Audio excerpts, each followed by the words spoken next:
오늘 읽었던 이 시편 77편은 폭풍 속에서 하나님을 찾는 이제 한 영혼의 모습과도 같은 그러한 모습을 우리가 발견할 수 있는데요.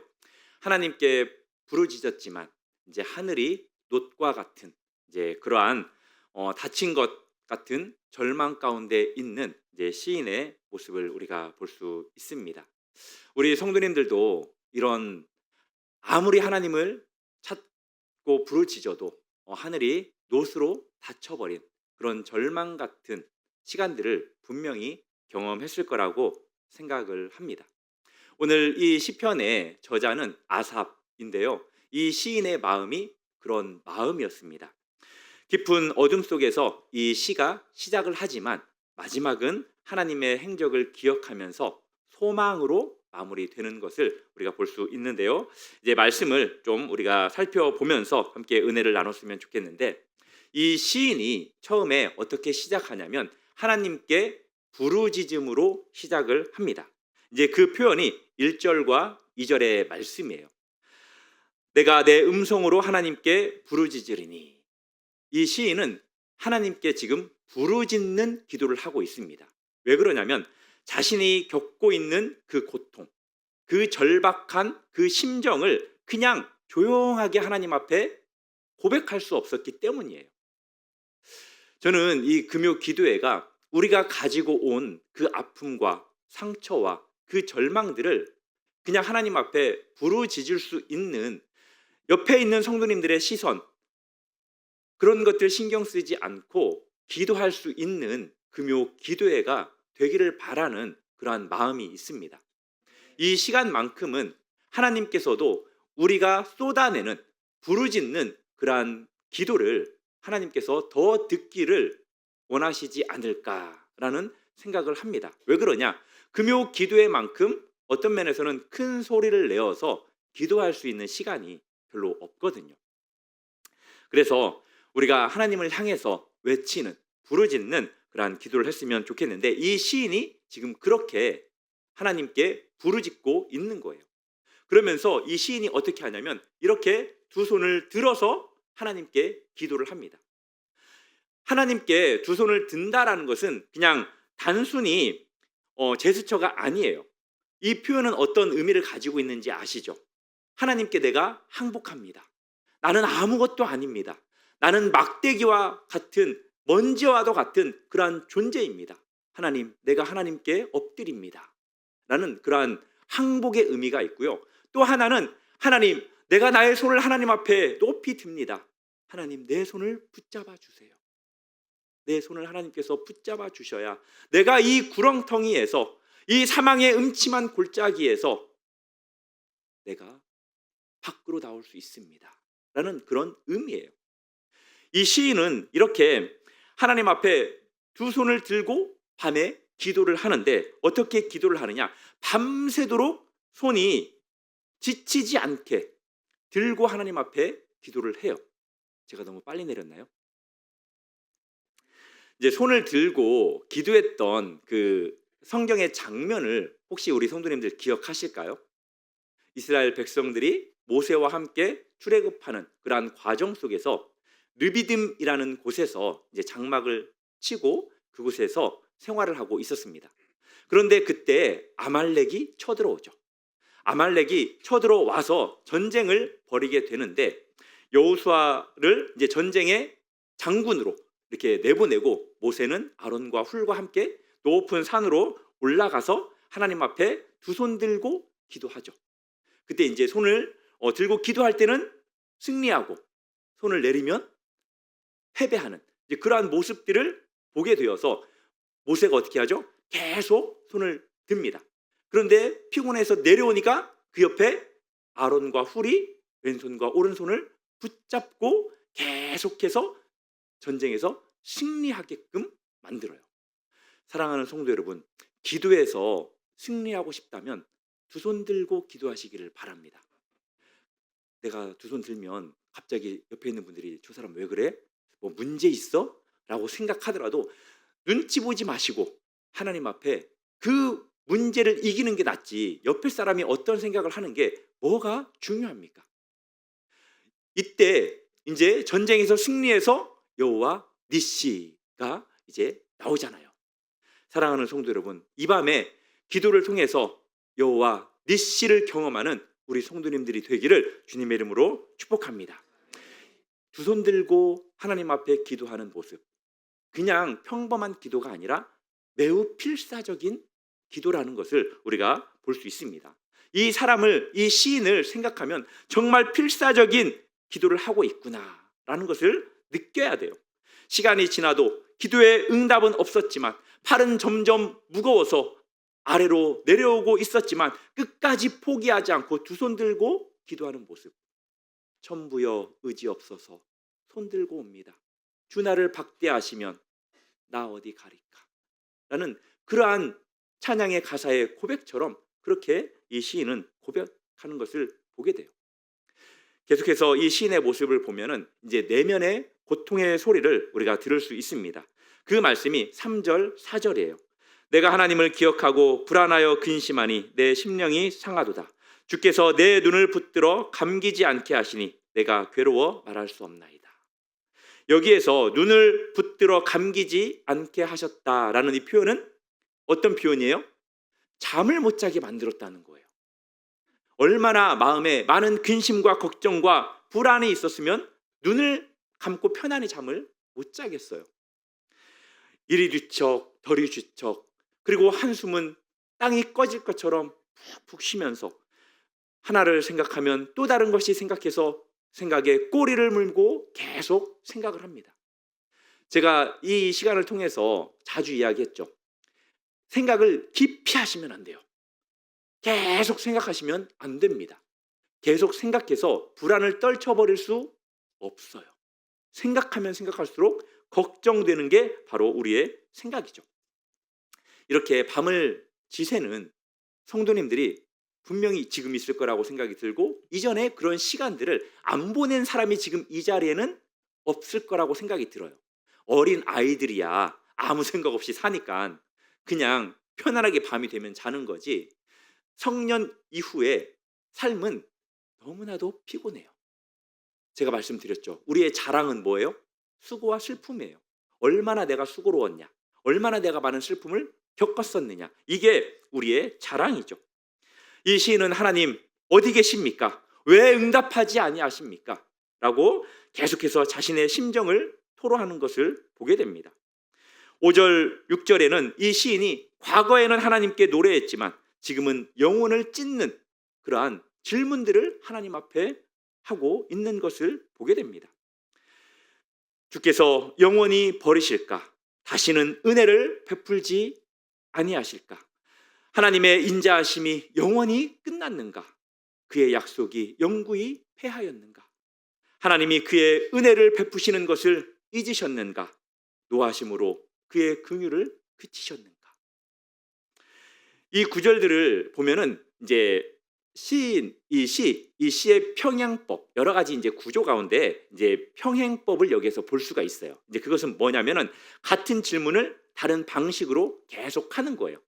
이제 마치 파도가 해변을 치는 것처럼, 이제 해변가에서 이제 파도 칠 때 계속 밀려오는 그 파도들, 참 그거 보면 너무너무 저는 신기했어요. 그래서 옛날에 제가 청년 때는 1시간 동안 부산 해운대에서 그 파도만 바라보면서 멍하니 쳐다보면서 왜 쟤는 계속 왔다가 계속 물러가지? 라는 이제 그러한 생각을 했었던 적이 있었는데, 이렇게 이러한 질문들을 시인의 마음속에서 계속 때리는 거예요. 이 질문들이 마음을 기쁘게 하는 질문이 아니라는 거죠. 마치 찰싹 파도가 때리는 것처럼 이 시인의 마음을 그렇게 때리는 거죠. 하나님이 나를 버리셨는가? 하나님이 나를 잊으셨는가? 하나님이 내게 화가 나셨는가? 10절, 11절 보면은 또 내가 말하기를 이는 나의 연약함이라. 지존자의 오른손에 해가 바뀌었구나. 이제 해가 바뀌었다라는 것은 이제 세월이 바뀌고 시간이 변화되었다. 이제 특별히 하나님이 일하시는 그 방식이 바뀌었다라는 의미예요. 과거에는 하나님께서 나에게 능력을 베풀어 주셨지만 이제는 능력을 베풀어 주시지 않는다는 거예요. 그러면서 시인이 어떻게 고백을 하냐면 여호와의 옛적 기사를 기억하여 그가 행하신 일을 기억하리이다. 할렐루야. 시인이 갑자기 이제 계속해서 동굴로 들어가다가 방향을 바꿉니다. 밖으로 나오는 것을 원해서 방향을 바꿔요. 마치 어두운 터널을 지나가다가 빛을 발견한 것처럼 자신의 시선을 현재의 고통에서 과거 하나님의 그 신실하심으로 이제 시선을 돌리는 것을 보게 됩니다. 사랑하는 성도 여러분, 내게로부터 눈을 들어 주를 보기 시작할 때 주의 일을 보겠네. 이 찬양이 있잖아요. 이렇게 조용할 줄은 몰랐어요. 네, 이제 제가 이 찬양을 준비하려다가 이 찬양은 준비하지 않았습니다. 여기에서 이 시인의 고백 가운데 매우 중요한 단어가 있는데 그건 뭐냐면 내가 기억한다라는 거예요. 내가 기억한다. 이 단어가 이 시인의 그 삶을 모든 것을 바꾸는 그러한 표현입니다. 단순한 과거의 회상을 의미하는 것이 아니라 의지적 결단을 의미하는 거예요. 마치 이제 다윗이 골리앗 앞에서 이렇게 고백하잖아요. 너는 칼과 단창으로 내게 나오거니와 나는 만군의 여호와의 이름으로 내게 나아간다라는 그러한 결단과도 같은 그러한 선포를 하고 있는 겁니다. 그래서 시인은 또 계속해서 이야기를 해요. 또 주의 모든 일을 작은 소리로 읊조리며 주의 행사를 깊이 생각하리이다. 이제 하나님께서 행하셨던 그 일들을 읊조리며 이제 깊이 생각한다는 거죠. 이제 우리 성도님들도 분명히 지난 날에 하나님께서 우리들에게 역사하신 그러한 일들이 있어요. 우리가 그것을 너무 쉽게 잊어버린다는 거예요. 하나님께서 나에게 어떤 일들을 행하셨지? 그러한 목록들을 이렇게 적으면은 다 생각이 나는데 그냥 살다 보면은 기억이 잘 안 난다는 거죠. 그 지난 날에 하나님께서 역사하셨던 그러한 일들을 우리 성도님들 읊조리면서 깊이 기억하시기를 바랍니다. 이 시인은 그렇게 이전에 하나님께서 행하셨던 것들을 중얼거리면서 깊이 생각하면서 묵상을 했다라는 거예요. 이것은 이제 수동적인 그 고통에서 적극적 묵상으로 이 시인의 그 삶에 전환이 있었다는 거예요. 제가 이제 알고 지내던 이제 그러한 한 어르신이 있어요. 이제 이분이 이제 남편을 잃고 깊은 우울증에 빠졌습니다. 상당히 힘들게 이제 하루하루를 보내고 있었어요. 어떤 아내가 남편을 잃었는데 잔치를 하겠어요. 웃으면 안 됩니다. 이때는 절대. 죄송합니다. 라는 생각이 드네요. 남편을 잃고 우울증에 빠졌습니다. 그래서 이 권사님께서 너무나 하루하루 힘들다 보니까 이제 갑자기 마음에 하나님이 감동을 주셨대요. 그래가지고 어떤 말씀을 이 권사님이 계속해서 이제 외우고 읊조리고 묵상하기로 결단을 했냐면 예레미야가 3장 22절 말씀을 이제 읊조렸대요. 그 말씀이 뭐냐면 주의 인자하심이 아침마다 새로우니. 이제 이 말씀은 이제 우리가 매일 아침마다 새로운 날을 맞이하잖아요. 그런 것처럼 하나님의 인자와 하나님의 사랑과 하나님의 그 자비와 긍휼, 이것이 아침마다 하루하루 새롭게 자신에게 주어지기를 바라는 그러한 마음으로 주의 인자하심이 아침마다 새롭도다. 주의 인자하심이 아침마다 새롭도다. 라고 날마다 그렇게 묵상을 했대요.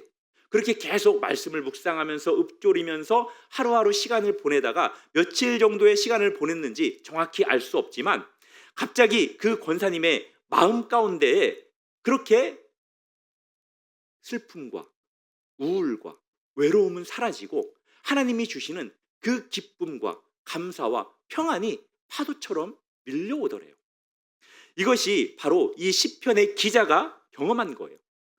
그가 말했잖아요. 내가 기억하리이다. 사랑하는 성도 여러분, 지난날에 하나님께서 역사하신 우리 성도님들에게 베풀어 주신 그 큰 은혜를 절대 잊지 않기를 주님의 이름으로 축복합니다. 이 성경, 이 성경을 보시면 이 시인의 시선이 결국 바뀌는데요. 이 시인이 더 이상 자신의 문제를 보지 않아요. 누구를 봅니까? 위대하신 하나님을 보게 됩니다. 이제 13절, 15절에 보면은 위대하신 하나님을 보는데 결국은 하나님의 말씀을 봤다라는 거예요. 하나님이여 주의 도는 거룩하시오니 하나님과 같은 위대한 신이 누구니까? 라고 이제 고백을 합니다. 여기에서 보면은 이제 시인의 이 고백을 통해서 시인의 질문이 바뀌는 것을 우리가 발견할 수 있어요. 그 전에는, 앞전에는 시인이 왜 나를 버리셨나이까? 라고 질문을 했다라면 이제는 누가 주와 같은 분이 있습니까? 라는 그러한 질문으로 바뀐다는 거죠. 자신의 현재의 고통에서 영원한 능력, 전능하신 그 하나님으로부터 하나님께로 자신의 시선을 완전히 돌렸다라는 거예요. 어디에 답이 있기 때문에 시선을 돌렸어요? 하나님께 답이 있기 때문에. 우리가 가지고 있는 모든 문제는 이 성경 안에 있음을 믿으시기를 바랍니다. 다른 데서 답을 찾으려고 아둥바둥하지 마시고요. 이 성경에서 답을 찾으려고 노력할 때 하나님께서 정답을 이 말씀을 통해서 주실 거라고 저는 확신합니다. 그렇기 때문에 우리가 무엇으로 우리의 마음을 채워야 될까요? 말씀으로 채워야 돼요. 그래서 올해의 표어가 말씀으로 채우는 삶이에요. 사랑하는 성도 여러분, 우리의 영적인 그러한 상태가 가라앉은 상태라고 여기신다면 하나님께서 주시는 그 생수, 하나님의 말씀으로 가득 채워서 가람이 없기를 주님의 이름으로 축복합니다. 물들이 이제 16절 18절 보면은 주를 보았나이다. 하나님이여 물들이 주를 보고 두려워하며 깊은 바다도 진동하였나이다. 구름이 물을 쏟고 하늘이 소리를 내며 주의 화살이 또한 날아갔나이다. 회오리 바람 가운데 주의 우레가 있으며 번개가 세계를 비추니 땅이 흔들리고 움직였나이다. 참 이 시인의 이 시를 지금 제가 제대로 이렇게 좀 아름답게 목소리 좀 깔고 이렇게 했었어야 되는데 이 묘사가 좀 생생하다라는 느낌이 들지 않습니까? 죽은 것 같아요? 이 묘사를 생생하게 느끼셨으면 좋겠는데 참 저는 이제 시를 그렇게 많이 좋아하진 않아요. 이제 어렸을 때 좀 이렇게 시를 제가 친근하게 대해 보려고 시를 좀 많이 읽었는데 잘 이해가 안 되더라고요. 그래서 시가 되게 어려운 거예요. 아주 함축적인 그러한 단어들로, 문장들로 구성되어 있기 때문에 상당히 어렵습니다. 그런데 이게 시를 잘 좋아하는 사람들을 보면은 시의 아름다움이 있대요. 이 지금 말씀, 방금 읽었던 이 말씀을 보면은 물들이 주를 보고 두려워하며, 이게 시인은 지금 물에 무엇을 줬냐면 생명을 지금 부여해서 의인화시키고 있는 거죠. 물이 하나님을 보고 두려워한다니. 이제 이런 것들을 보면은 참 시가 아름답다라는 그런 느낌을 갖게 되죠. 이제 히브리 시의 그 아름다움을 이제 보여주는 건데, 이제 단순히 지금 이 시인이 말하고 있는 이 장면은 자연 현상의 그 단순한 것을 이제 단순히 묘사하기 위한 표현이 아니에요. 이 시인은 생명과 감정을 부여하고 있는 거예요. 구름이 물을 쏟습니다. 하늘이 소리를 냅니다. 화살이 날아가고요. 우레가 있고 번개가 비추고 땅이 흔들립니다. 이 모든 것들은 결국 무엇을 나타내냐면 하나님의 능력을 나타내는 표현들인 거예요. 단순한 자연현상이 아니라 창조주 하나님의 위엄, 권능, 이제 그러한 것을 지금 이 구름, 하늘, 화살, 우레, 번개, 땅 이런 것들을 통해서 이제 마치 교향곡처럼 그렇게 아름다운 지금 모습들을 보여주고 있는 거죠. 그리고 나서 이제 이 시편의 마지막을 보면은 아주 심오한 그 신학적 진리로 이 말씀을 끝내는 것을 보게 됩니다. 그게 이제 19절, 20절 말씀이에요. 주의 길이 바다에 있었고 주의 곧은 길이 큰 물에 있었으나 주의 발자취를 알 수 없었나이다. 주의 백성을 양떼같이 모세와 아론의 손으로 인도하셨나이다. 라는 상당히 이제 심오한 그러한 신학적인 진리로 이 시가 마무리됩니다. 사랑하는 성도 여러분, 이 시편 77편은 우리의 인생의 여정과도 같다라고 봐요. 우리가 살아가는 이 세상은 어떤 면에서는 매우 힘든 어둠 속에서 계속 헤매는 그러한 인생과도 같습니다. 그렇지만 이 시인이 마지막을 소망으로 끝낸 것처럼 우리의 인생도 마지막으로 하나님의 나라로, 영원한 빛의 나라로 들어가는 그 소망으로 마무리되는 거잖아요. 깊은 밤 홀로 하나님께 부르짖는 것으로 지금 이 시인은 시작해서 하나님의 위대하신 행적을 기억하고 경배하는 것으로 끝납니다. 핵심 문구는 내가 기억하리이다 라는 거예요. 이 표현에 대해서 이제 신학자 앤드류 피터스는 이렇게 이야기를 했어요. 우리 같이 한번 읽어볼까요? 시작.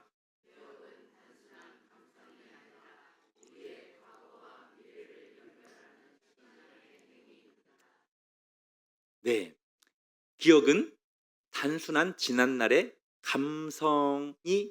감상이 아니라는 거죠. 우리의 과거와 또 미래를 연결하는 신앙의 행위예요. 그래서 우리가 지난날에 하나님께서 역사하셨던 일들, 이제 그러한 일들을 혼자만 기억하지 마시고요. 그것을 간증하면서 하나님의 능력, 하나님의 권능, 하나님의 위대하심을 나누십시오. 그리고 계속 기억하십시오. 그래서 지금 내가 서 있는 그 자리에서, 절망의 자리에서 승리의 자리, 소망의 자리로 나아가는 우리 성도님들이 되기를 바랍니다. 기억이라는 것은 우리가 어디서 왔는지를 알려주고요. 또 우리가 어디를 향해서 가야 하는지를 또 상기시키는 것이 바로 우리의 기억입니다. 현재의 어둠 속에서 미래의 소망을 발견하는 영적인 행위가 기억이에요. 오늘 우리 성도님들이 어떤 상황 속에 있는지 저는 알 수 없습니다. 그렇지만 우리 하나님께서는 다 아세요. 과거에 하나님께서 베푸셨던 그 행적을 기억하시고 이 시간을 통해서 하나님을 향한 소망을 발견하는 귀한 시간 되기를 주님의 이름으로 축복합니다.